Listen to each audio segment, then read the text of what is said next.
اور انڈیا تو پہلے ہی بہت بڑا، لیکن اس وقت انڈیا پوری دنیا میں چھایا ہے اور دنیا کی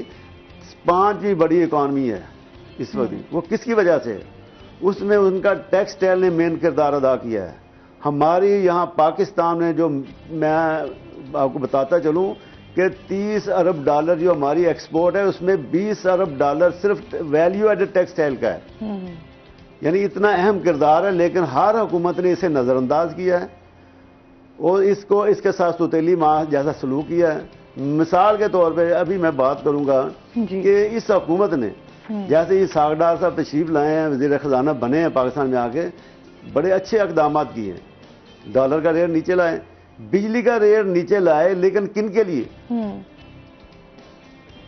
19.99 روپے انہوں نے ریٹ مقرر کیا ہے ایکسپورٹ کے لیے، جتنی بھی ہمارے یونٹس ہیں ان کے لیے۔ لیکن بدقسمتی یہ ہے اس میں کہ پاور لوم انڈسٹری، اس میں اب جو بڑے بڑے لوگ ہیں جو سیل ٹیکس میں رجسٹرڈ ہیں وہ تو اس سے بینیفٹ اٹھائیں گے، ان کو تو فائدہ ہوگا، لیکن جو ہماری چھوٹی انڈسٹری ہے اور کاٹیج انڈسٹری ہے اس کو کوئی بینیفٹ نہیں سے ملے گا، کیونکہ یہ صرف وہ جو لوگ سیل ٹیکس سے رجسٹرڈ ہیں یا رجسٹرڈ ہوں گے، اس کی ڈاکومنٹیشن اتنی زیادہ ہے کہ ہمارے لوگ جو چھوٹے چھوٹے یونٹس کے مالک ہیں یا جو بیچارے ان پڑھ ہیں زیادہ تر، وہ اتنی ڈاکومنٹیشن کر ہی نہیں سکتے۔ ان کے لیے یہ بہت بڑا پرابلم ہے کہ اپنا وکیل رکھیں، وہ ہر ایک چیز کا اپنا ان پٹ کا آؤٹ پٹ کا سارا ٹوٹل اس کا حساب رکھیں۔ یہ کس طرح ممکن ہے؟ حکومت کو چاہیے تھا کہ اس میں یہ دیکھتے ہمارا جو پاور لوم انڈسٹری کا کردار ہے، یہ مین کردار ہے ویلیو ٹیکسٹائل انڈسٹری میں اور ایکسپورٹ میں اور لوکل مارکیٹ میں۔ اس کے لیے ہمارا جو کنیکشن ہے بجلی کا،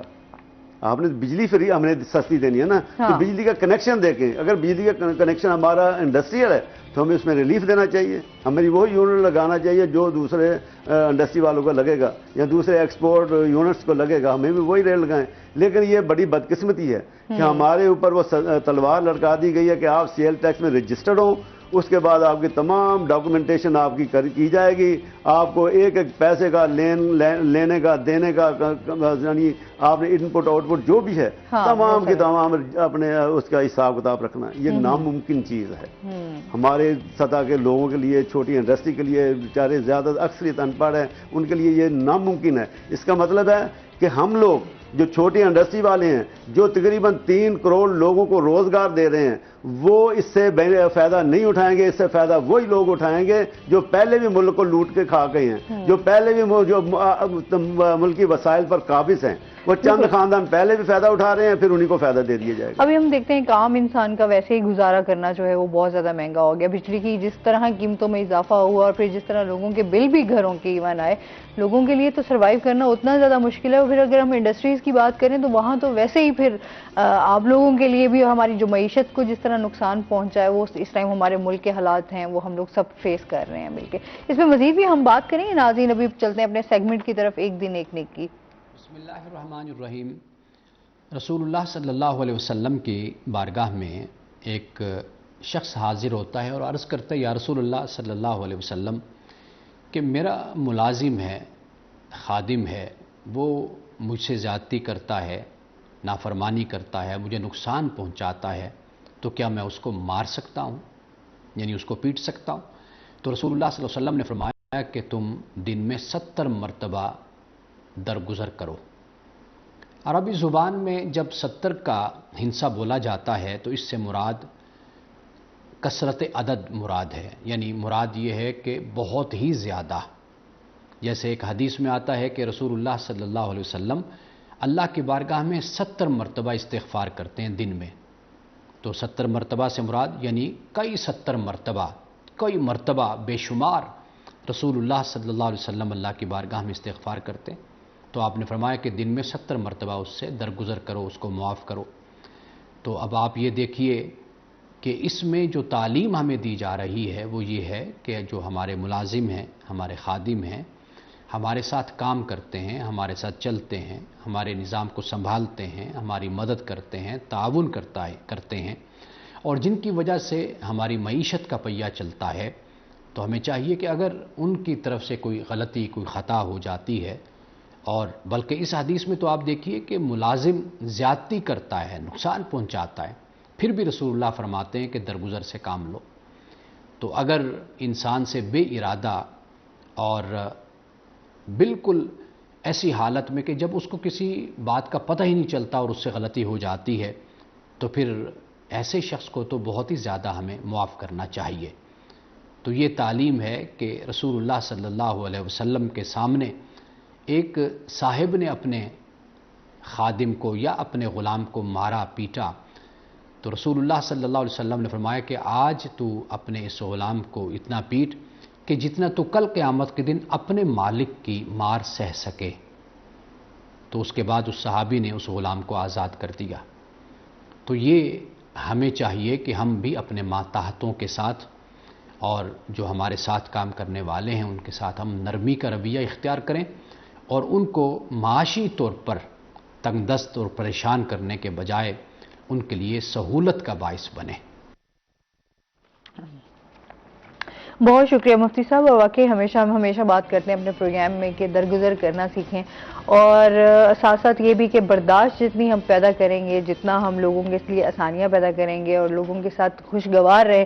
موڈ کے ساتھ بات کریں گے، اتنا ہی ہم اب دیکھیں گے کہ آپ کی زندگی میں کتنا چینج آتا ہے۔ اچھا جی، زہیب کی طرف بڑھتے ہیں، زہیب سے جانیں گے۔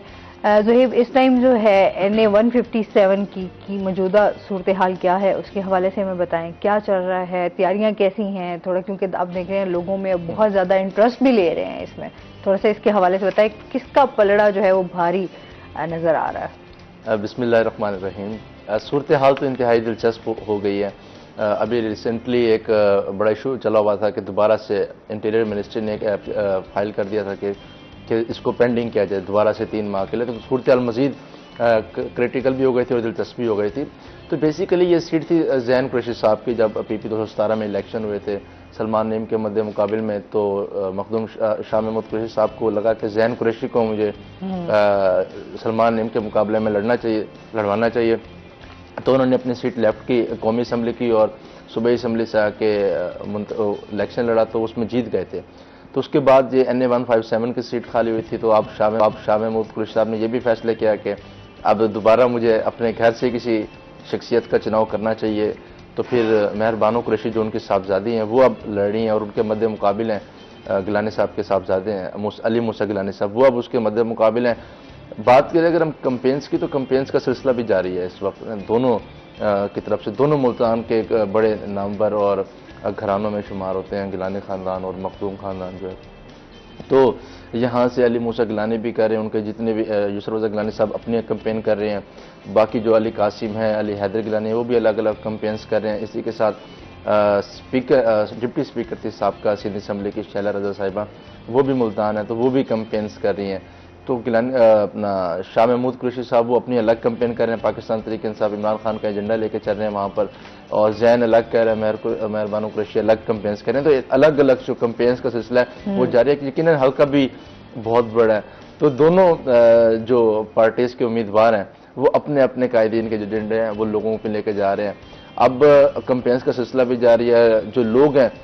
وہ بھی سپورٹ کر رہے ہیں، جلسے ہو رہے ہیں، جلوس نکالے جا رہے ہیں، کارنر میٹنگز ہیں، صرف کل کا دن باقی رہ گیا ہے اور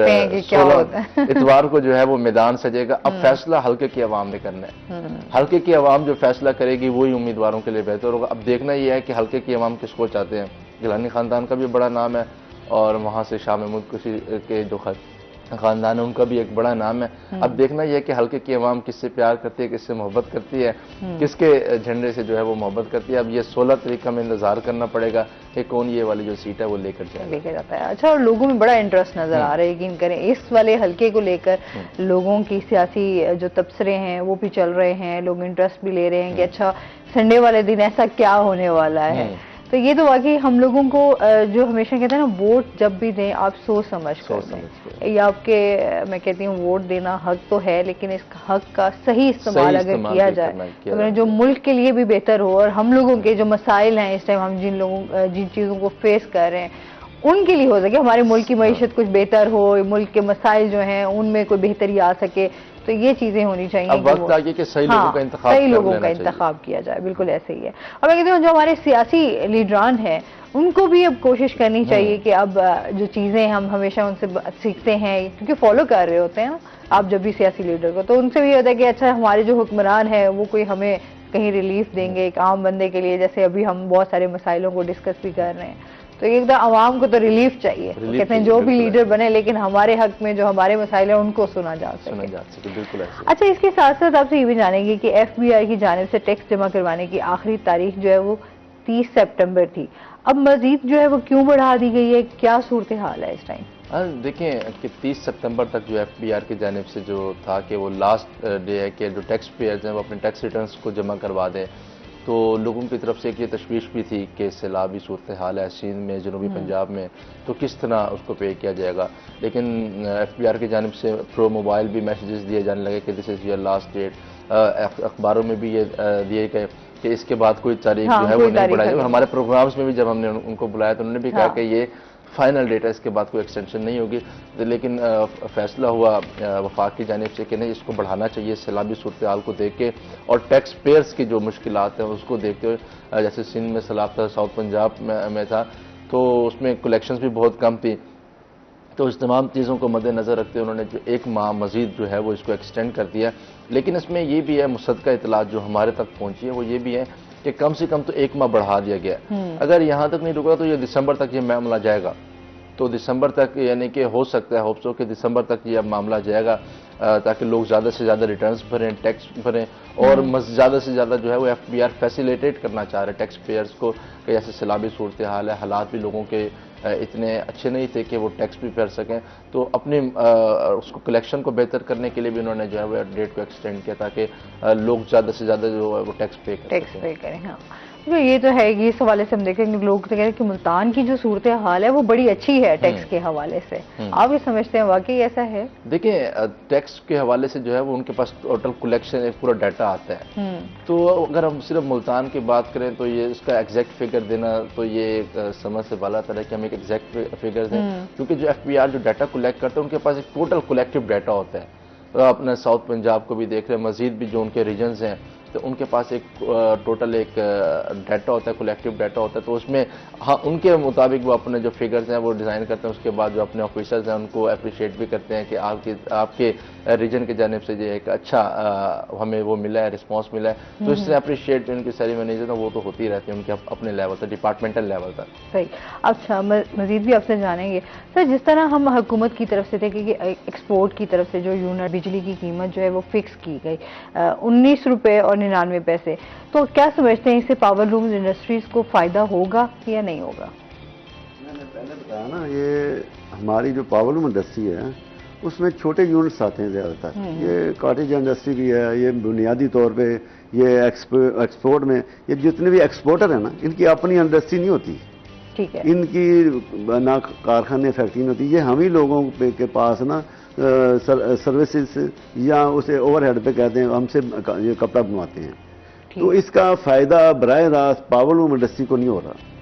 کیونکہ ہم لوگ جو ہیں چھوٹے پاور لوم انڈسٹری کے مالکان جو ہیں وہ سیل ٹیکس میں رجسٹرڈ نہیں ہیں،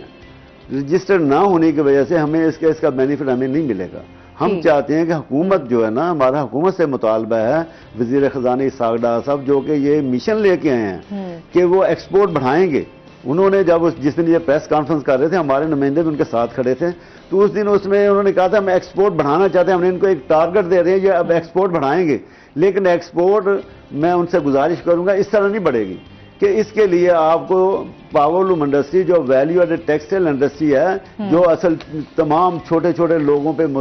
مشتمل کارخانے ہیں، فیکٹریاں ہیں، ان کو آپ ریلیف دیں گے، ان کو آپ یہ جو 19 روپے 99 پیسے پر یونٹ ہے ان تک اس کا فائدہ پہنچنا چاہیے، یہ اس کا فائدہ پھر حکومت کو پہنچے گا، اس کا فائدہ پھر پاک معیشت کو پہنچے گا، ایکسپورٹ بڑھے گی تو آپ کا جو کشکول ہے، جو آپ کبھی ورلڈ بینک کے پاس چلے جاتے ہیں، کبھی IMF کے پاس چلے جاتے ہیں، کبھی ایشیائی بینک کے پاس چلے جاتے ہیں، کہ یہ کشکول ٹوٹ جائے گا انشاءاللہ۔ آپ بھی ایک آج آپ کے جو پاکستان کی جو پوزیشن ہے اس وقت دنیا میں بہت لو لیول پہ چلے گئی، ہماری معیشت جو ہے اس میں بہت بری طرح فلاپ ہو چکی ہے۔ اچھا، آپ کیا سمجھتے ہیں اس ٹائم ہمارے یہاں پر جو ہے ملتان میں کتنی پاور لومز انڈسٹریز ہیں ٹوٹل؟ یہ تھی تقریباً 1 لاکھ پاور لوم ہے ہمارے ملتان میں، ٹھیک ہے، لیکن جو اس وقت صورتحال ہے نا موجودہ، میرا نہیں خیال کہ اس وقت ہماری پاور لوم انڈسٹری 1 لاکھ پہ یہاں پہ کھڑی ہوگی، کیونکہ اتنی سکریپ میں ہماری پاور لوم انڈسٹری چلی گئی ہے کہ آپ دیکھیں جو ہمارے جو کباڑ خانے ہیں جو سکریپ خریدنے والے ہیں وہاں پہ روزانہ ٹرکوں کے ٹرک بھر کے جا رہے ہیں یہاں سے سکریپ میں جا رہے ہیں، اور اتنا کم ریٹ ہے کہ آپ اندازہ بھی نہیں کر سکتے. اس سے تو میرے خیال پیاز بھی جو ہے نا وہ بھی مہنگا ہوگا ہمارے پاورلوم انڈسٹری کے سکریپ سے. اتنا برے حالات ہیں. تو کتنے لوگوں کا روزگار جو ہے وہ اس سے وابستہ ہے؟ تقریباً یہ ملتان کی بات کروں گا 5 سے 7 لاکھ لوگوں کا روزگار وابستہ ہے، ڈائریکٹ انڈائریکٹ.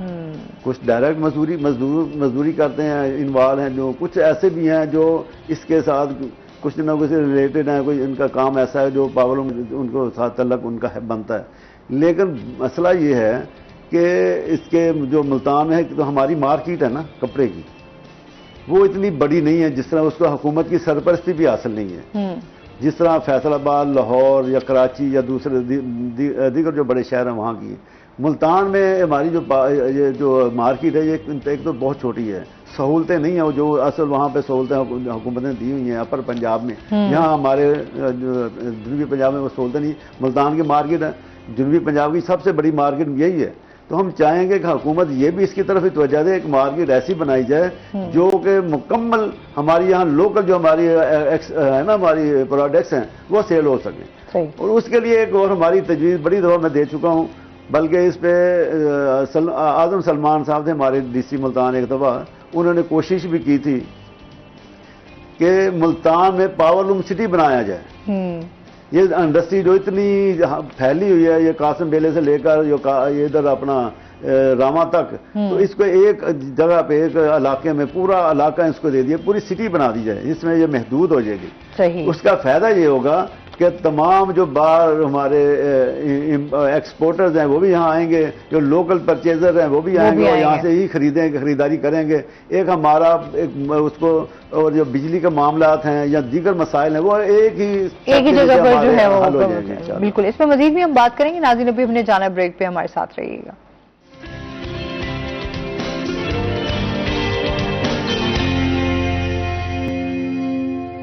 ویلکم بیک ناظرین، روہی 810 میں آپ کو خوش آمدید کہتے ہیں.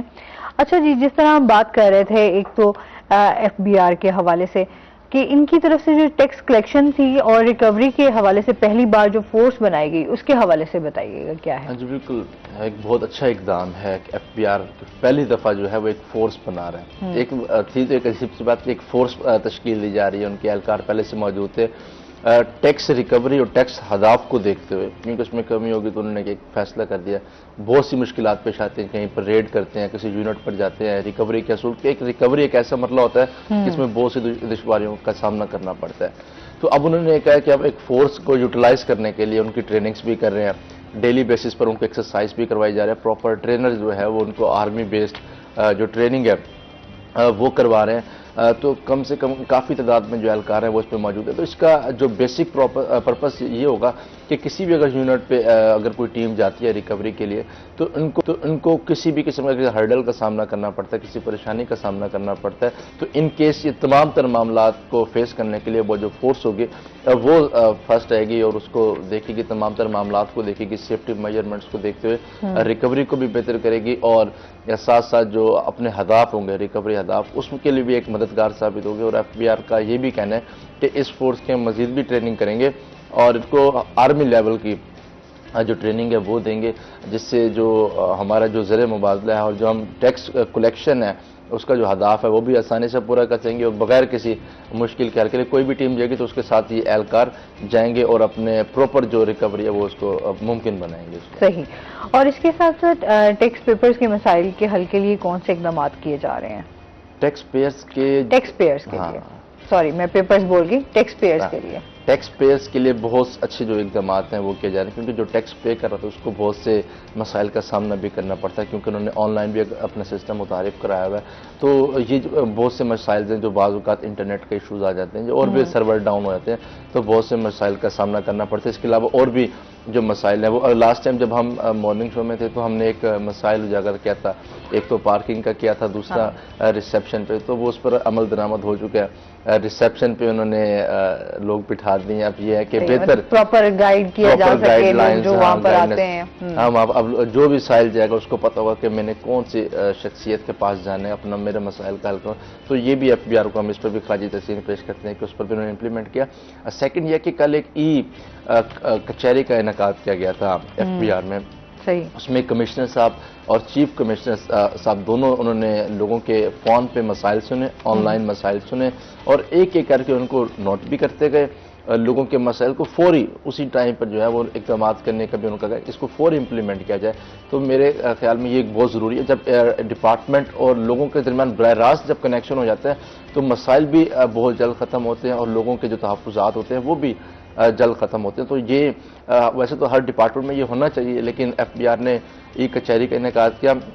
جس کے بعد لوگوں میں بھی ایک اچھا رجحان گیا اس کے حوالے سے کہ ایف بی آر جس کو سمجھتے تھے کہ ایف بی آر شاید اس طرح. تو امیج کو بہتر کرنے کے لیے ایف بی آر کے جو کمشنر ہے, چیف کمشنر ہے, وہ انہوں نے ایک کچہری کا اہتمام کیا اور لوگوں کے مسائل موقع پر حل کیے اور اقدامات بھی جاری کیے کہ فوری طور پر اس کی امپلیمنٹیشن ہے وہ کی جائے. تو میرے خیال میں یہ ایک اچھا جسٹر بھی ہے اور لوگوں کے دلوں میں جو ہے وہ جو بھی تحفظات ہے یا جو بھی وہ پازیٹیو وے میں جو ہے وہ ہوں گے, لوگ محبت بھی کریں گے لوگوں کے ساتھ. جس لوگ ڈرتے تھے تھوڑا سا بیہیویئر کا پھر آپ نام جیسے ایف بی آر کا آتا ہے لوگوں میں ایک پتہ نہیں ڈر اور ایک خوف ہوتا ہے. ٹیکس کے حوالے سے بھی بہت ساری پرابلمز ہیں, مسائل آ جاتے ہیں ان کو لے کر لوگ بہت پریشان ہوتے ہیں. تو یہ اب بہتر ہو گیا ہے کہ ایف بی آر یہ اس طرح کے اقدامات کر رہا ہے اور میرے خیال میں اب وہ نیکسٹ بھی ان کے پلاننگز ہیں, شہریوں کو بھی آگاہ کریں گے کہ ٹیکس کیا ہے, بیسیکلی کیوں ہم ادا کرتے ہیں, کیونکہ لوگ کہتے ہیں ہم ٹیکس کیوں دیں. ایک مائنڈ سیٹ بنا ہوا ہے کہ ٹیکس شاید ہمارے پر نہیں خارج ہوتا, یا جو بھی ہے حکومت کے ایک پرسیپشنز ہیں لوگوں کے. تو اب اس کے بارے میں بھی جو ہے وہ آگاہی کے سیشنز ہیں وہ بھی ایف پی آر اس کا بھی انعقاد کرنے جا رہے ہیں. صحیح. اچھا جی, اس کے ساتھ سر آپ سے بھی جاننا چاہوں گی کہ مقامی طور پر کون سے محکمے جو ہیں وہ باولوم انڈسٹری ٹیکس لیتے ہیں؟ اس میں نا ٹیکس سے ہٹ کے ایک میں بات پہلے کروں گا کہ مقامی طور پہ ہمارے جو میپکو ہے, بجلی کا جو ادارہ ہے, ہمیں جو بجلی دیتا ہے, اس کے بڑے مسائل ہیں. ان کے مسائل میں یہ ہے دیکھیں کہ اگر ایک انڈسٹری بندہ لگانا چاہتا ہے, نیو کنیکشن کے لیے اپلیکیشن دیتا ہے, پہلے تو اس کی اپلیکیشن پہ اتنے اعتراضات لگا دیتے ہیں تو بڑی مشکل سے وہ اپنا صرف اس کی اپلیکیشن ہی ایکسیپٹ کی جاتی ہے. اس کے بعد اگر وہ ڈیمانڈ نوٹس ملتا ہے, وہ پیمنٹ کر دیتا ہے, وہ ٹرانسفارمر ہو یا میٹر ہو چھوٹی سطح پہ جو بناتے ہیں انڈسٹری لگانے کے لیے, وہ اس کے بعد میں یہ کہہ رہا ہوں کہ مہینوں نہیں سالوں لگا دیتے ہیں اس کو کنیکشن دینے کے لیے. ان کے پاس کبھی میٹرز نہیں ہوتے, جو 3 فیز میٹر ہیں ہمارے انڈسٹریل میٹر ہیں وہ نہیں ہوتے, کبھی ٹرانسفارمر نہیں ہوتے, کبھی جو ہمارے جو ڈسٹریبیوشن کے ٹرانسفارمر ہیں وہ اگر جل جائیں تو وہ کئی دن کئی ہفتے وہ نہیں تبدیل کیے جاتے. ایک بہت مقامی سطح پہ یہ بہت بڑا مسئلہ ہے. تو میں آپ کے توسط سے سی او صاحب کا کئی دفعہ میٹنگ بھی کر چکا ہوں, یہ اپنے مسائل ان کو بتا بھی چکا ہوں. نہ جانے اس وقت تو وعدے کیے جاتے ہیں, اس کے بعد ان کا کوئی پرسانی حال نہیں ہوتا. لیکن میں آپ کے تھرو پھر اس سے کہوں گا کہ جناب مہربانی کریں, لوگ بڑے پریشان ہیں, لوگوں کے ٹرانسفارمر کے مسائل ہیں, لوگوں کے میٹرز کے مسائل ہیں. جو میٹر آپ کے جل چکے ہیں, بارش میں جلے تھے, ابھی تک تبدیل نہیں ہوئے. بارش گئے ہوئے کو ختم ہوئے گا, میرے خیال 2-3 مہینے تو ہو چکے ہوں گے, تو ابھی تک وہ میٹر ہی تبدیل نہیں ہوئے. تو برائے کرم یہ بھی اس کی طرف توجہ دیں. اور دوسرا یہ ہے کہ جو ہمارے جو مقامی سطح پہ جو مسائل ہیں نا وہ یہ ہیں, تقریباً ہر ادارہ, ابھی بات کر رہے تھے نا زہیر صاحب, یہ جو انکم ٹیکس ہے, سیل ٹیکس ہے, یہ سارے جو یہ بھی مقامی لوکل ادارے بھی ہوتے ہیں. اسی طرح لیبر ڈپارٹمنٹ ہے, سوشل سیکورٹی ہے, اسی پتہ نہیں کتنے ادارے ہیں, خدا جانے کوئی پتہ نہیں چلتا بھی یہ کہاں سے یہ آ جاتے ہیں. ہر بندہ آگے انڈسٹریل جو ہمارے لوگ ہیں بیچارے ان کو پریشان کرتے ہیں, مالکان کو. تو ہمارا یہ ہے کہ یہ جو آپ نے اتنے ادارے بنائے ہیں, واسطہ بھی آ جاتا ہے, میونسپل کارپوریشن بھی آ جاتی ہے, موٹر لائسنس فیس کے لیے پتہ نہیں کیا مجھے تو ویسے میرے خیال 35 قسم کے ادارے یہ ہوں گے. تو ان کو چاہیے یہ کم از کم خدا کے لیے ہمیں بڑی دفعہ کہا جائے 1 ونڈو ایک ہمارے پاس ہو, وہاں پہ ہمارے تمام ٹیکسز جائیں, تمام مسائل اسی جگہ پہ حل ہوں. وہاں اپنا ہم مسئلہ بھی ہے, وہاں انہیں لوگوں کو اپنے مسائل بھی بتائیں اور وہیں سے ہمارے مسائل حل ہوں. تمام ادارے ایک ٹیبل پہ بیٹھے ہونے چاہیے. بندہ جائے, وہ اب جو ہمارے لوگ ہیں پاورلوم انڈسٹری سے وابستہ ہیں یا جو ہماری انڈسٹری کے ساتھ دوسرے ریلیٹڈ لوگ ہیں, وہ یہ نہیں کہ ہر وہ ایک ادارہ جناب ادھر ملتان کے مشرق میں بیٹھا ہے، دوسرا مغرب میں بیٹھا ہے، ایک شمال میں بیٹھا ہے، ایک جنوب میں بیٹھا ہے، وہ سارا دن ان اداروں میں گھوم کے شام کو بیچارہ خالی آتا ہے. ایک جگہ پہ جائے وہیں پہ سارے مسائل اپنے بتائے، وہیں پہ مسائل حل ہو جائیں. یہ ہمارا ایک مسئلہ ہے. اور ٹیکسز بہت زیادہ ہیں، ان کی اتنی تعداد ہے کہ آپ دیکھیں بجلی کے بلوں میں بھی کوئی کھانا باقی نہیں بچا کہ جس میں کوئی ایسی چیز نہیں ہے. اس کے باوجود بھی ابھی آپ دیکھ رہے ہیں کہ اس کے باوجود بھی اتنے ٹیکسز ہیں کہ جو ہر ادارہ کہتا ہے یہ ہمارا یہ ٹیکس ہے، آپ ٹیکس دیں کوئی ملک چلے گا. بھائی کون انکاری ہے ٹیکس دینے سے؟ آپ ٹیکس لے کر حکومت نہ چلائیں، ملک چلائیں. بالکل ایسے حکومت چلانے کا مراد میری یہ ہے کہ وزیروں مشیروں کی گاڑیاں، ان کے للے تللے عیاشیوں کے لیے ٹیکس نہ لیں، بلکہ ملک چلانے کے لیے ٹیکس لیں. ہم دیتے ہیں، دے رہے ہیں، کیوں نہیں دیں گے؟ ہم نہیں دیں گے تو ملک کیسے چلے گا؟ ایسے ہی ظاہر سی بات ہے. جس طرح سر بھی کافی اس ٹائم ایک بندہ، ہر بندہ اس ٹائم پریشان ہے. آپ بجلی کے بل اٹھائیں، یقین کریں آپ کو ابھی تو ایسے لگتا ہے انسان کے کہ ہم لوگوں نے استعمال، ہماری بجلی جو ہے وہ بڑی کم ہو رہی ہے، لیکن ہم جب بل دیکھتے ہیں تو پریشان ہو جاتے ہیں کہ ایسا کیا ہم چلا رہے ہیں جو گھروں کے بل آپ کے جو ہیں وہ ایکسٹرا ہم پے کر رہے ہیں. جس طرح فیول پرائز ایڈجسٹمنٹ انہوں نے ایڈ کر کے، اور پھر ٹیلی ویژن کے علیحدہ، ریڈیو کے علیحدہ، پتہ نہیں کون سے ایسے ٹیکس ہیں. ٹیلی ویژن ٹیکس لگا ہوا ہے. ہاں جی بالکل ایسے ہی ہے. اس پہ مزید ہم بات کریں گے. ناظرین ابھی ہم نے جانا بریک پہ، ہمارے ساتھ رہیے گا. اچھا ویدر لینا ہے، سوری میں سمجھی کہ بریک پہ جانا ہے، تو ابھی چلتے ہیں اپنے سیگمنٹ کی طرف، ٹوڈیز ویدر.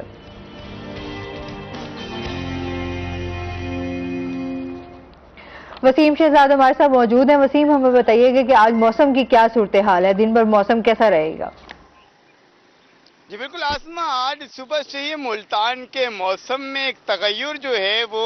پایا جا رہا ہے، کیونکہ راتیں جو ہیں وہ ٹھنڈی ہونے کی وجہ سے جو دن ہے وہ نسبتاً گرم ہے، لیکن جو صبح ہے یہ بڑی معتدل سی صبح ہے. اور اس معتدل سی صبح کو خوشگوار صبح کا اگر نام دیا جائے تو یہ بیجانا ہوگا، کیونکہ پرندے بھی چہچہا رہے ہیں، کبوتروں کی گٹرگو جو ہے وہ بھی اس کی جو حسن ہے اس کے اندر اضافہ کر رہی ہے، اور اس کی خوشگواریت کے جو ہے وہ بڑھا رہی ہے. بات کرتے چلے شبنمی موسم کی، تو واقعی یہ بھی احساس جو ہے وہ اس صبح کے اندر پیدا ہو رہا ہے. ایک تازگی کا احساس ہے، اور ایسا موسم ملتانیوں کو کم ہی میسر ہوتا ہے. یہی وجہ ہے کہ شہری اپنے گھروں سے باہر نکلے ہیں، مارننگ واک کر رہے ہیں، ایکسرسائز کر رہے ہیں، تاکہ ایک بھرپور اور توانا جو دن ہے وہ گزارا جا سکے. محکمہ موسمیات کے اس حوالے سے یہ بھی کہنا ہے کہ آج زیادہ سے زیادہ درجہ حرارت جو ہے وہ 35 ڈگری سینٹی گریڈ اور کم سے کم درجہ حرارت جو ہے وہ 21 ڈگری سینٹی گریڈ جو ہے وہ ریکارڈ کیا گیا ہے. ہوا میں نمی کے تناسب کی بات کرتا چلوں تو ہوا میں نمی کا جو تناسب ہے وہ 65% ہے. ایئر کوالٹی انڈیکس کی بات کریں تو اسموگ کے کچھ دنوں بعد خطرات مزید بڑھ جائیں گے. شہر ملتان کی جو اس وقت بھی صورتحال ہے، صبح میں تو قدرے بہتر ہے، لیکن جیسی شام ڈلتی ہے تو ایئر کوالٹی انڈیکس جو ہے وہ مزید خراب جو ہے وہ ہونا شروع ہو جاتی ہے. موضوع صحت ہے تو شہری جو ہے وہ اپنے سفر کرتے ہوئے، گھر سے باہر نکلتے ہوئے ماسک وغیرہ کا استعمال ابھی سے ہی شروع کر دیں، کیونکہ آنے والے دنوں میں اسموگ کے خطرات جو ہے وہ مزید بڑھ سکتے ہیں. لیکن حکومت جو ہے اور انتظامیہ اسموگ کو کنٹرول کرنے کے لیے اپنی حکمت عملی جو ہے وہ بھی بنا رہی ہے، اس پر کام جو ہے وہ بھی کیا جا رہا ہے. لیکن ملتان جو ہے وہ اس کی ہوا جو ہے وہ صحت کے لیے غیر موجود ہے. جی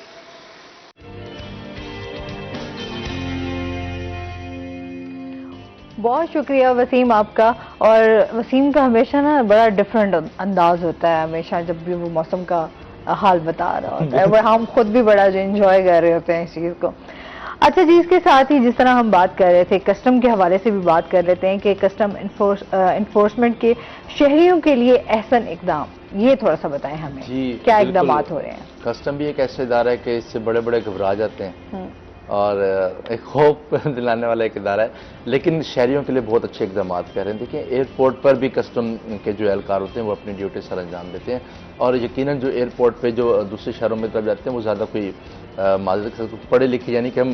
سمپل ورڈز میں کہتے ہیں وہ مزدور طبقہ جو ہے وہ زیادہ جا رہا ہوتا ہے، وہ اگنورنٹ ہوتا ہے، ان کو بہت سی چیزوں کا نہیں پتہ ہوتا. تو ان تمام تر صورتحال کو دیکھتے ہوئے کرنسی ڈیکلیریشن جو سینٹرز ہیں ان کا قیام عمل میں لے کر آ رہے ہیں کہ بعض اوقات جو لوگ ہیں وہ بیرون ملک جب سفر کر رہے ہوتے ہیں تو ان کو نہیں پتا ہوتا کہ ہم کتنی کرنسی جو ہے بیرون ملک لے کے جا سکتے ہیں. تو $10 لاکھ کا ایک جو فگر ہے وہ ایک سیٹ کیا ہوا ہے کہ وہاں تک تو آپ لے کر جا سکتے ہیں، لیکن اس سے اوپر تک آپ نہیں لے کر جا سکتے. تو اس تمام صورتحال میں لوگوں کو آگاہی دینے کے لیے کسٹم نے اپنے اہلکار بھی بڑھا دیے وہاں پر، اور اسی کے ساتھ ساتھ جو ہے وہ بینرز بھی وضع کرتی ہیں لوگوں کو بتانے کے لیے، اور وہاں پر ہی کسٹم کا جو کرنسی ڈیکلیریشن وہ ڈیسک کا وہ بھی ہے قائم کیا گیا، اور کلیکٹر کسٹم ہے محمد طاہر صاحب، وہ بہت بہتر جو اقدامات ہیں وہ کر رہے ہیں۔ صحیح۔ تو انہوں نے بھی شہریوں سے گزارش کیا کہ وہ لازمی جو ہے وہ ہمارے ڈیسک سے مستفید بھی ہوں، اور فرسٹ ٹائم جو معاملات ہیں وہ دیکھنے میں آ رہے ہیں کہ ایئرپورٹ پر آپ کی فیسیلیٹیشن کے لیے، سہولیات کے لیے کسٹم انفورسمنٹ جو ہے اپنا اہم کردار ادا کر رہا ہے۔ کرنسی ڈیکلیریشن ایک اہم مرحلہ ہوتا ہے، لیکن یہ اسی معاملات پر جو ہے وہ منی لانڈرنگ بھی سامنے آتی ہے، اور بہت سے معاملات ہوتے ہیں لوگ اگنورنٹ ہوتے ہیں، وہ پیسے باہر لے کے جا رہے ہوتے ہیں، کسی نے کہہ دیا کہ جی آپ ہمارے لے کے جائیں، بہت سے جو پہلے جو ہمارے ماضی کی جو مثالیں ہیں وہ ہمارے سامنے ہیں، تو سیاسی لوگ اکثر اس میں پھنس جاتے تھے، تو اس طرح کے معاملات، تو $10 لاکھ کا ایک جو فگر ہے وہ سیٹ کر دیا گیا کہ اتنا جو ہے وہ آپ بیرون ملک لے کے جا سکتے ہیں۔ تو کرنسی ڈیکلیریشن سینٹر پہ آپ نے ضرور وزٹ کرنا ہے، جو تمام طرح آپ کو جو معلومات ہے وہ دیں گے، کسٹم کے جو اہلکار ہیں وہ آپ کو وہاں پر انٹرٹین کریں گے۔ صحیح۔ وہاں سے لا سکتے ہاں، یہ $10 لاکھ کا جو فگر ہے وہ سیٹ کر دیا گیا۔ نہیں، وہ تو لے کے جانے کا نا، وہاں سے باہر سے لانے کا نا، یہ کسٹم بتائے گا آپ کو کہ وہاں سے لا کر کے اس وقت ایسے محسوس ہے جیسے آپ کو نمائندگی کر رہے ہیں، کیونکہ ہم لوگ تو ملتان کی جو ہماری ٹاپ سٹوریز ہوتی ہیں ہم ان کو ڈسکس کرتے ہیں تاکہ لوگوں میں اویئرنیس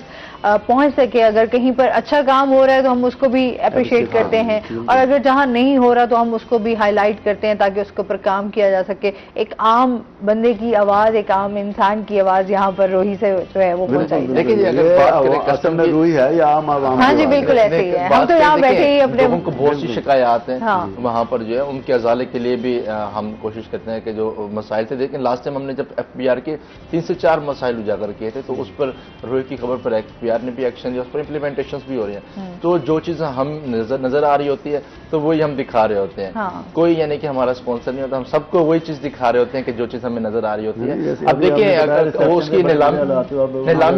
نیلامی نہیں ہو رہی تھی، نہ اس کے اشتہارات جاری کیے جا رہے تھے، تو اس پر بھی ہم نے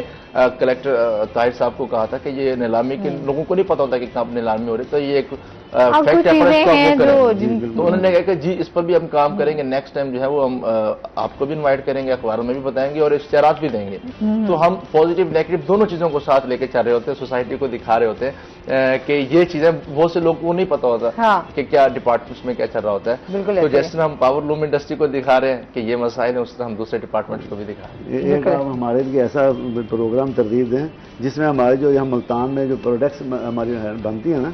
وہ بھی آپ یہاں تعارف کرائیں کہ ملتان میں کرنڈی بنتی ہے، ملتان میں اپنا سوٹنگ بنتی ہے، ملتان میں بیڈ شیٹ بنتی ہے، ملتان میں کھدر بھی بنتا ہے، ملتان میں یہ جو کچن آئٹمز ہیں ساری بنتی ہیں جو ایکسپورٹ ہو رہی ہے، جو امریکہ آپ کی کچن آئٹمز آپ سے لیتا ہے، جرمنی شرٹنگ کلاتھ جتنی وہ آپ سے لیتا ہے، اس طرح ادھر چلے جائے آپ مشرق وسطیٰ کی طرف، جتنے رومال لنگی یہ ساری یہیں سے ایکسپورٹ ہو رہی ہے، وہ نہیں بناتے، وہاں کہاں لگی ہوئی انڈسٹری لگی ہے، وہاں تو کوئی انڈسٹری نہیں ہے، یہ ساری آپ ہی یہاں سے ایکسپورٹ ہو رہی ہے ملتان سے۔ کرنڈی ملتان کی سب سے بیسٹ آئٹم ہے مردانہ میں، یہ چیزیں ہیں، آپ یہ بھی کسی دکھائیں کسی موقع پہ۔ مارننگ شو پہ آسما نورین نے پہلے بھی پروگرام کیے، میرے خیال میں میرا تیسرا چوتھا پروگرام ہے شاید، تو آپ درمیان میں شاید آپ چھوڑ گئی تھی، تو میرے خیال دوبارہ ہاں جی میں بالکل واپس آ گئی ہوں، اس پہ ہم انشاءاللہ کام بھی کریں گے اور انشاءاللہ دکھائیں گے بھی صحیح۔ آپ سمجھتے ہیں کہ لوکل سطح پر جو ہے وہ یہ والی ہماری انڈسٹری جو ہے وہ کام کر رہی ہے، ایکسپورٹ کر رہی ہے، کون کون سے ہیں لوکل سطح پہ؟ یہاں ہماری آپ جو ملتان میں انڈسٹری ہے نا جی، یہ اس میں دیکھیں میں ابھی بتایا کہ کچن اور جس طرح ہم لوگ بات کر رہے تھے بیڈ شیٹ ہے ایکسپورٹ ہوتی ہے، کچن آئٹم ہیں یہ ایکسپورٹ ہوتے ہیں، اسی طرح شرٹنگ کلاتھ ہے یہ ایکسپورٹ ہوتی ہے، یہ جو اپنا رومال ہے ہمارے جو سعودیہ وغیرہ میں جو لیتے ہیں جو ان کا ایک مخصوص ملتان میں ہے، ہاں جی۔ اسی طرح لوکل ہماری جو لیڈیز سوٹ ہے یہ ملتان میں بہت بنتے ہیں، لیکن اس کی یہاں پہ جو ہے نا وہ بنتا ہے گرے کلاتھ بنتا ہے، اس کی جو تیاری وہ لاہور اور فیصل آباد میں ہوتی ہے، اور وہاں سے جب بن کے آتا ہے تو ہم خود بھی پہچان نہیں سکتے، اتنا پیارا کپڑا بنتا ہے یہ۔ اس میں تقریباً آپ دیکھیں گے کہ ہر قسم کی آئٹم ملتان میں بنتی ہے، ایکسپورٹ بھی اور لوکل، یہ لوکل ضروریات بھی آپ کی پوری کر رہے ہیں اور یہ ایکسپورٹ بھی آپ کی کر رہے ہیں، لیکن سب سے کم سہولت ہیں کیونکہ ہم جنوبی پنجاب میں رہتے ہیں، جنوبی پنجاب کا حصہ ہیں، تو ہمارے ساتھ جو شروع سے سلوک ہو رہا ہے وہ آپ کو پتہ ہی ہے تو وہ سلوک ہماری انڈسٹری کے ساتھ بھی ہو رہا ہے کہ بڑی دیر کا مطالبہ ہے ہمارا کہ اس کو پاور سٹی بنا دیا جائے، جس طرح آپ نے فیصل آباد میں بنایا ہے یا دوسرے شہروں میں بنائے گئے ہیں، اس طرح اپنا اسٹیٹ ایریا بنائے گئے، ہمارے بھی بنا دیا جائے تاکہ ہماری انڈسٹری جو اتنی بہت مسائل کا شکار ہے، گلی گلی میں موجود ہے، وہ ایک مسائل ایک چھت کے نیچے آ جائیں گے، ان کو حل کروانے میں آسانی رہ جائے گی۔ بالکل ایسے ہی ہے، اور حکومت کو غور کرنے کی بھی ضرورت ہے اس ٹائم کہ اگر ہم پاکستان کی ہماری جو معیشت ہے اگر ہم اس کو بہتر نہیں کریں گے تو ہم ترقی کی طرف جو ہے وہ نہیں جا سکتے۔ اچھا جی، اور اس کے ساتھ ہی آپ سے یہ بھی جاننا چاہوں گی زہیب کہ گاڑی لیتے وقت شہری جو ہے وہ امپورٹڈ اور نان کسٹم پیڈ گاڑیوں کی صحیح معلومات جو ہے وہ کیسے لے سکتے ہیں؟ دیکھیں یہ بہت سے جو مسائل ہیں وہ شہریوں کو فیس کرنے پڑ رہے تھے کہ بعض اوقات جو ہے وہ اکثر جب چوری اور اس کی وارداتیں ہوتی تھی تو اس میں جب پولیس کوئی گاڑی ٹریس کرتی تھی تو اس میں جو نان کسٹم پیڈ اور جو باہر سے امپورٹ کی گئی گاڑی ہوتی تھی تو وہ پکڑی جاتی تھی، تو اس میں مالک کہتا تھا کہ میں اس میں ذمہ دار نہیں ہوں، تو وہ اپنے آپ کو بری ذمہ اس میں کر دیتا تھا۔ لیکن اس کو بھی شہریوں کی مشکلات جس طرح بڑھ رہی تھیں تو کلیکٹر صاحب نے یہ بھی تمام تر اس کو دیکھتے ہوئے شہریوں کے سہولیات کو دیکھتے ہوئے ایک فیصلہ کیا کہ ہم ایک کیوں نہ ڈیسک قائم کرتے ہیں شہریوں کی فیسیلیٹیشن کے لیے کہ اس میں شہری جو ہیں وہ بآسانی ہم سے ڈائریکٹ اپروچ کریں، ہمارے ڈیسک کو اپروچ کریں اور صحیح جو معلومات ہیں نان کسٹم پیڈ گاڑی کیونکہ ان کے پاس تمام تر ڈیٹیلز ہوتی ہیں، صحیح جو معلومات ہیں وہ ہمارے ڈیسک سے آ کے کلیکٹ کر لیں کہ آیا کہ گاڑی خریدنے سے پہلے کہ یہ گاڑی ہمیں جو ویسے دیکھنے کو نان کسٹم پیڈ اور جو امپورٹڈ گاڑی ہیں بہت خوبصورت ہوتی ہیں، اسپورٹس کارز ہوتی ہیں، بڑی لگژری کار ہوتی ہیں، تو ویسے بھی ہر کسی کا دل کرتا ہے تو ہم اس کو پرچیز کریں اور بڑے شوقین بھی ہوتے ہیں اسپورٹس کارز پرچیز کرنے کے، لیکن وہ اس سے لا علم ہوتے ہیں کہ آیا کہ یہ میرے لیے مصیبت کا باعث بھی بن سکتی ہے، کیونکہ جب وہ پکڑی جاتی ہے پھر ایک لمبے کیسز وہ بنتی ہیں اور دیکھتے ہیں کہ گوداموں میں کس طرح بے یار و مددگار گاڑیاں کھڑی ہوتی ہیں اور وہ ایک معاملات ہوتے ہیں، تو اس تمام تر سہولیات کو دیکھتے ہوئے کلیکٹر محمد طاہر صاحب ہیں جو کسٹم انفورسمنٹ کے، انہوں نے یہ فیصلہ کیا کہ ہم ایک ڈیسک قائم کر دیتے ہیں، شہری جو ہیں وہ گاڑی خریدنے سے پہلے ہم سے ڈائریکٹ اپروچ کریں اور پتہ کریں کہ آیا یہ گاڑی نان کسٹم ہے، کسٹم پیڈ ہے اور ہمارے ڈپارٹمنٹ سے کلیئرنس ہے تو آپ اس کو پرچیز کر دیں، ادروائز نہیں ہے تو پھر آپ اس کو نہ پرچیز کریں۔ تو اس سے ایک تو یہ فائدہ ہوگا کہ ایک تو شہری جو ہے اس کے لیے بھی ایک بچت ہو جائے گی، سیکنڈ یہ ہوگا کہ جو اس کا کاروبار کرتے ہیں نان کسٹم پیڈ گاڑیاں جو بیچتے ہیں ان کی بھی حوصلہ شکنی ہوگی معاشرے میں، جو اسمگلنگ کرتے ہیں تو ان کی بھی حوصلہ شکنی کے لیے یہ سوسائٹی میں، کیونکہ اسمگلنگ ایک ناسور ہے تو اس کو ختم کرنے کے لیے بھی ایک ایسا اقدام ہے، تو اس کو بھی ہمیں اپریشیٹ ہمیں کرنا چاہیے اور شہری جو ہیں وہ ضرور اس چیز سے مستفید ہوں، ڈائریکٹ آفس سے رابطہ کریں، ان کے ڈیسک سے تمام تر جو معلومات ہیں وہ نیکسٹ ٹائم اگر جس نے بھی گاڑی لینی ہے تو وہ اس ڈیسک سے ضرور فیسیلیٹیٹ ہو۔ بہت شکریہ زہیب آپ کا، سر آپ کا بھی بہت شکریہ، بہت اچھا لگا آپ ہمارے شو کا حصہ بنے، اور اس کے ساتھ ہی ناظرین ابھی ہم نے جانا بریک پہ، ہمارے ساتھ رہیے گا۔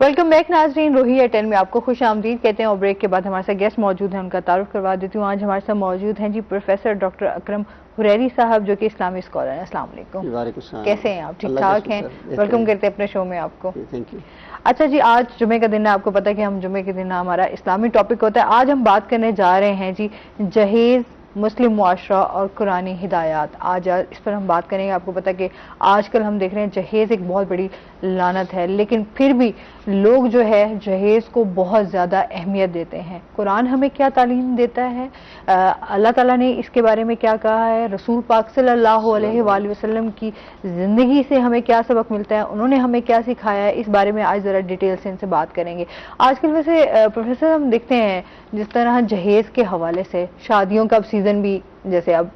چل پڑا ہے، لوگ شادیاں بھی کر رہے ہیں، لیکن جہیز کے حوالے سے اگر ہم دیکھیں تو لوگوں کی ہمیشہ ڈیمانڈ رہی ہے، اسپیشلی لڑکے والوں کی طرف سے کہ ہمیں جہیز میں بہت کچھ دیا جائے۔ ایک تو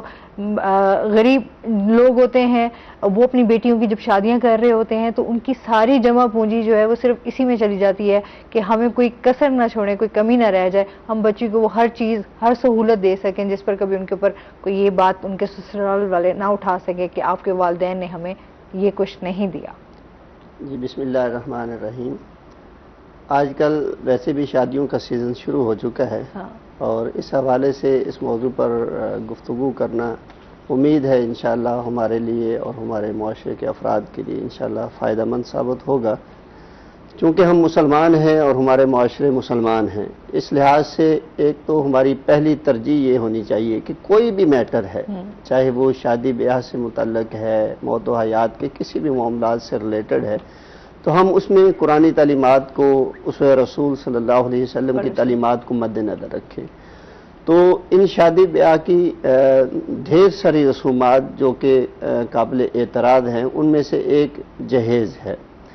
اور آج کل تو ایسے محسوس ہوتا ہے کہ شاید جہیز شادی بیاہ کی، نکاح کی شرائط میں سے ایک شرط ہے، بالکل ایسے، کیونکہ جو چیز کثرت سے رواج پا جاتی ہے اور ہم اس کو سمجھتے ہیں کہ شاید یہی وجہ ہے،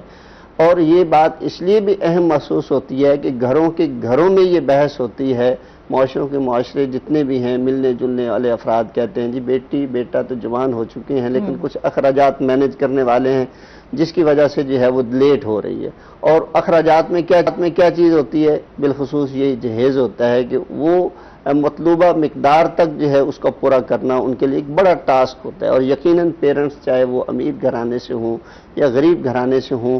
وہ اس میں ایک مسابقت کا کردار ادا کرتے ہیں کہ جتنی ان کی حیثیت ہے اس سے بڑھ کر ہی کوشش کرتے ہیں کہ جہیز کے فریضے کو، جو کہ معاشرے کے لحاظ سے فریضہ ہے، ویسے فریضہ نہیں ہے، کہ اس کو جو ہے وہ بآسن طریقے سے سر انجام دیا جائے۔ اب دیکھا جائے کہ مسلمان ہوتے ہوئے کیا اس جہیز جیسے عنصر کے اوپر ہمیں سوچنا چاہیے یا نہیں سوچنا چاہیے۔ حضرت صلی اللہ علیہ وسلم کی تعلیمات، آپ کو اسوہ حسنہ، آپ علیہ السلام کی سیرت طیبہ کے حسین پہلو، آپ کی بیٹیوں کی شادیاں، آپ کی صحابیات کی شادیاں، اور اسی طرح دیگر افراد کی جو ہے وہ شادیاں ہمارے لیے یقیناً مشعل راہ بن سکتی ہیں اگر ہم اسوہ رسول صلی اللہ علیہ وسلم کی روشنی میں کچھ سبق لینا چاہیں تو۔ پہلی بات تو یہ ہے کہ جہیز جو ہے وہ کس بات سے ماخوذ ہے، اگر اس کے لغوی معنی کے لحاظ سے بھی اس کو دیکھا جائے تو عرب لغت میں جو یہ لفظ استعمال ہوتا ہے، ہمارے ہاں جو جہیز استعمال ہوتا ہے، یہ دونوں متضاد سی چیزیں بن جاتی ہیں، کیونکہ سورہ یوسف میں آتا ہے کہ فلما جہزہم بجہازہم، کہ انہوں نے جب سامان کو اکٹھا کر، وہ بھائی سامان لینے گئے تھے نا یوسف مصر سے، تو باندھا، اور اس کے لیے یہ تعویل استعمال کی کہ انہوں نے یہ سامان کو جو ہے وہ باندھ دیا، تو گویا یہ لفظ استعمال ہوتا ہے کہ کوئی قافلہ رخصت پہ جا رہا ہے، کوئی سفر اختیار کرنا چاہ رہے ہیں، تو اس کے لیے کوئی سامان اگر تیار کر لیا جائے تو وہ سامان ان کی زیادہ راہ کے لیے، ان کے سفر کے اخراجات کے لیے۔ اسی طرح حدیث مبارکہ میں الفاظ آتے ہیں کہ جو انسان جہاد کرنے والوں کے لیے سامان کی تیاری کرتا ہے تو اس کے لیے بھی یہ لفظ استعمال ہوئے ہیں۔ تو یہاں پہ ہم کیونکہ دلہن تیار ہوتی ہے اور اس کے لیے یہ سامان سارا تیار کرتے ہیں، تو اس لحاظ سے اس کے لیے یہ لفظ بھی جہیز استعمال ہو گیا ہے۔ اس طرح ایک آدمی جب فوت ہو جاتا ہے تو اس دنیا سے رخصت ہوتا ہے تو اس کے لیے بھی ایک لفظ استعمال ہوتا ہے تجہیز و تکفین، تو گویا کہ اس کو جو کفن دفن دیا جاتا ہے اس کے لیے بھی یہی لفظ استعمال ہوتا ہے کہ اس کے لیے سامان چاہیے اتنا تھا، اس کے لیے جو ہے اس کو مہیا کیا جا رہا ہے۔ تو بظاہر تو اس کی صورت ہے یہ، لیکن حضرت صلی اللہ علیہ وسلم کی تعلیمات کی روشنی میں اور مسلم معاشروں کے اندر جو ہے یہ رواج پذیر یہ عمل جو ہے یہ پھر بڑھوتری کی طرف بڑھتا ہی چلا جا رہا ہے، کہ یہ ایک بڑا مشکل ٹاسک ہو چکا ہے، کہ ایک شرعی فریضہ ہے، اللہ رب العزت نے ہمیں اس کے لیے جو ہے وہ ابھارا ہے کہ جب جوانی کی حالت میں بچہ یا بچی پہنچ جائیں تو ان کی شادیاں جو ہے وہ کروا دی جائیں۔ اب اللہ رب العزت کے اس فریضے کو بہت سارے لوگ جو ہے وہ پورا کرنا چاہتے ہیں، لیکن کیا ہے کہ بالخصوص یہ مشکل ٹاسک جو ہے وہ بیٹیوں کے لیے بنتا جا رہا ہے، اس لیے کہ جہیز اگر کم دیا جائے گا تو لوگ جو ہے وہ اسے تانے نہیں دیں گے، اگر وہی جہیز اگر سسرال کے گھر جائے گا تو وہ بھی جو ہے وہ بیٹی کی آہو بکت جو ایک نئی دلہن کی صورت میں وہاں پہ ہوتی ہے تو وہ اس کی شکل و صورت کو نہیں دیکھ رہے ہوتے، اس کا ایک نیا مہمان بن کے گھر آتا ہے اس کو نہیں دیکھا جا رہا ہوتا، ہر تیسرا بندہ جو ہے وہ ڈسکس کر رہا ہوتا ہے کہ اس کا سامان کتنا ہے، اچھا فلاں چیز نہیں دی، فلاں چیز نہیں دی، اس کا بابا کرتا کیا ہے، اس کے بھائی جو ہے وہ کمانے والے نہیں، تو ایک وقت اسی لمحے میں اس کے سامان کو دیکھتے ہوئے اس کے پیرنٹس کے، اس کے میکے کی تمام ہسٹری ان کے سامنے وہ کھول کے بیٹھ جاتے ہیں کہ اچھا یہ کرتے ہیں یہ کرتے، گویا کہ وہ ایک اذیت کا باعث بن جاتی ہے وہ دلہن کی وہ خوشی جو کہ اس کے لیے اگر ساری چیزوں کو جو ہے وہ ایک طرف رکھا جائے تو گھر میں کوئی مہمان آتا ہے تو اس کی بھی 3 دن تک تقرین کا اللہ کے رسول صلی اللہ علیہ وسلم نے ہمیں حکم دیا ہے. تو ہم جہیز کی وجہ سے اس کی جو ہے وہ اتنی انسلٹ کر دیتے ہیں کہ بعض اوقات تو ہوتا یہ ہے کہ جہیز کم آنے کی صورت میں بس وہ ایک ہی دفعہ سسرال جا سکتی ہے, وہ واپس جو ہے وہ اپنے سسرال ہاں جی واپس بالکل. نہیں آ ہم سکتی. بہت ہی برے طریقے سے اس معاشرے میں اگر ہم بات کریں جہیز کی تو بہت بری طریقے سے جو ہے وہ جکڑے ہوئے ہیں. پھر ہماری جو شادی کی رسومات ہیں, فضول خرچی ہے, پھر لوگوں کی جو ڈیمانڈز ہیں, اسپیشلی جب بیٹیوں کے, اسی وجہ سے شاید بہت سارے ایسے گھر بھی ہیں جہاں پر ابھی تک بیٹیوں کے رشتے نہیں ہو سکے صرف جہیز کی وجہ سے, کہ اگر وہ لوگ اس جہیز جو ڈیمانڈ وہ کر رہے ہوتے ہیں اگر وہ والدین پوری نہیں کر پا رہے ہوتے تو وہ رشتہ بھی توڑ کے چلے جاتے ہیں. اچھا, یہ ایک عجیب ہمارے اوپر سوشل میڈیا کا اور ڈراموں کا جہاں مثبت اثرات ہیں وہاں منفی اثرات بھی بالکل ایسے ہی ہے. اچھا, یہ پہلے ڈیمانڈ نہیں کیا جاتا تھا جہیز, لیکن یہ کہ خاموش ڈیمانڈ ضرور ہوتی تھی کہ رشتہ لینے والوں کو پتہ ہوتا تھا کہ ہماری کیا کیا چاہت ہے, یقیناً یہ انلاد والے پوری کریں گے, اور جنہوں نے بیٹی دینی ہوتی تھی ان کو بھی پتہ ہوتا تھا کہ ان کو کیا کیا ضروریات ہیں. جیسے کہ میں مثال دیتا ہوں گاؤں کے لوگوں کی, کہ ان کو پتہ ہوتا ہے کہ میری بیٹی جو ہے وہ ایک ڈیرے دار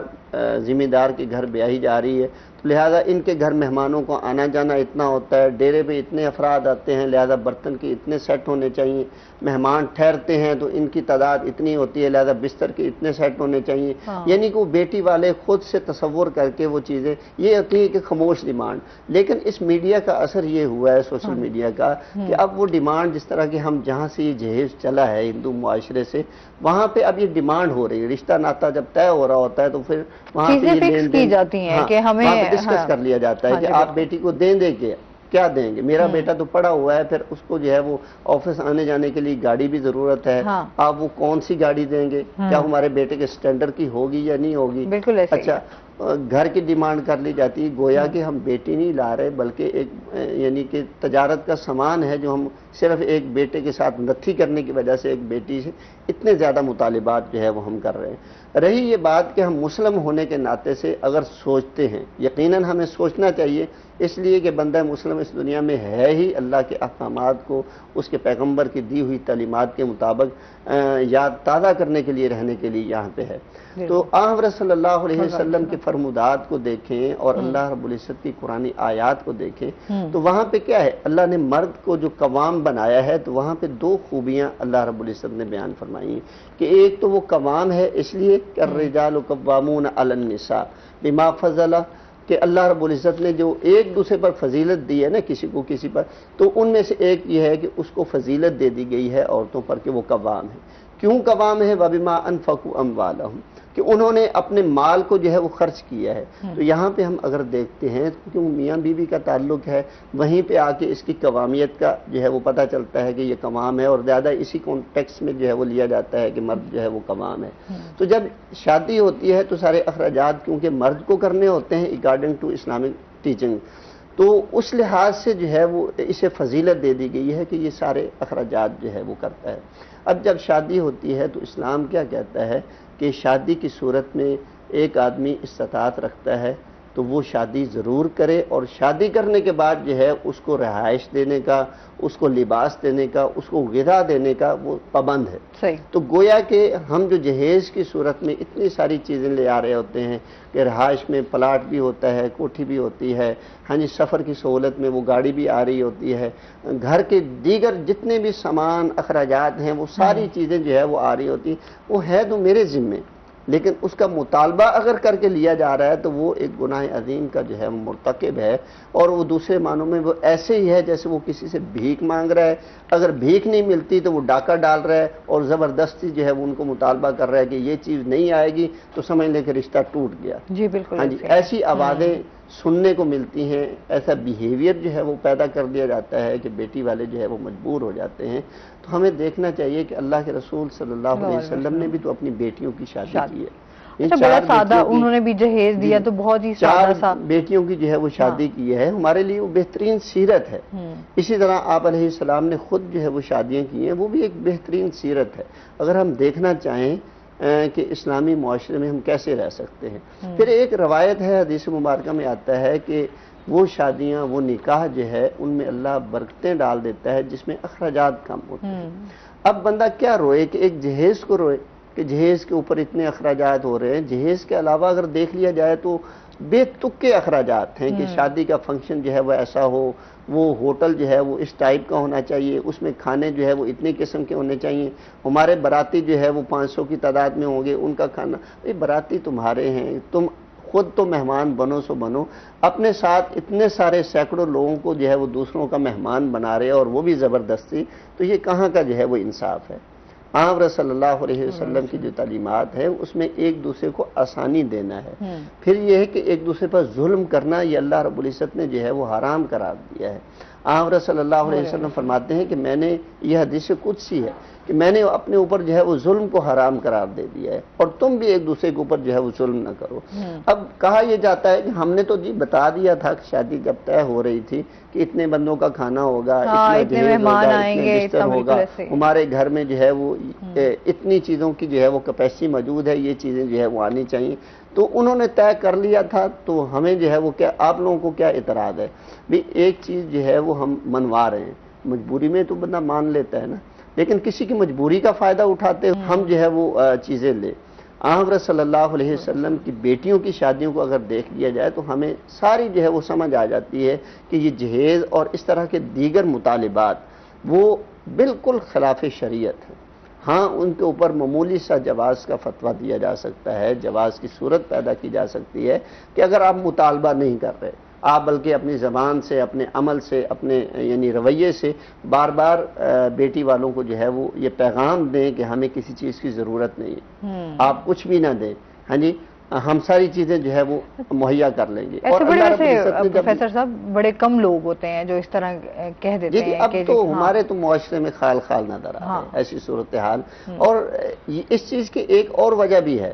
جس میں یہ ہے کہ بیٹی والوں کے جو مطالبات ہوتے ہیں نا شادی کے وقت کہ اتنے تولے زیور ہو، فلاں پلاٹ ہو، منتھلی اتنی ہو، خرچہ اتنا ہو، جو چیزیں ان کی طرف سے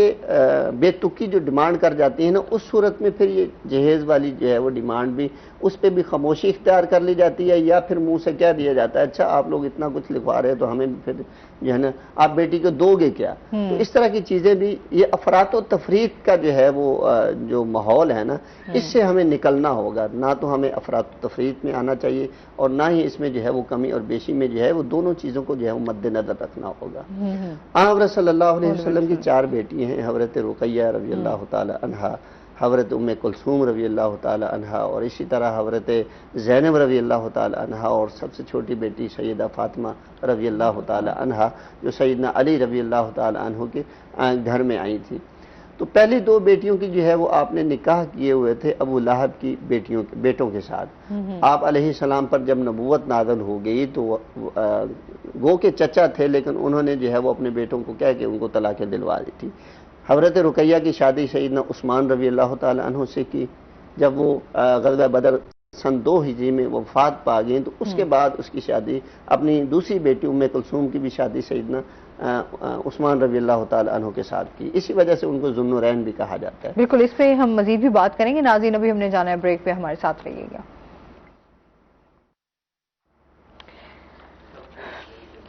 اچھا مجھے تھوڑا سا مجھے سننے میں ایشو آ رہا تھا، ہم چلتے ہیں اپنے سیگمنٹ کی طرف، آج کے بھاؤ۔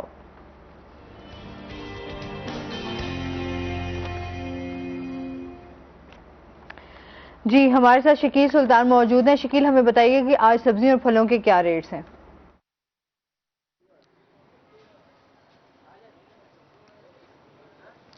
جی اسما، بالکل شہر ملتان میں مہنگائی کی لہر برقرار ہے۔ مارکیٹ میں سبزیوں اور پھلوں کی قیمتوں میں کمی دیکھنے کو نہیں ملی۔ پچھلے 1 ہفتے میں قیمتوں میں جو اضافہ ہوا تھا سبزیوں کی قیمتوں میں، اس میں سے کوئی بھی کمی دیکھنے کو نہیں ملی۔ مارکیٹ میں تازہ بھاؤ کی بات کریں تو ادرک اور لیموں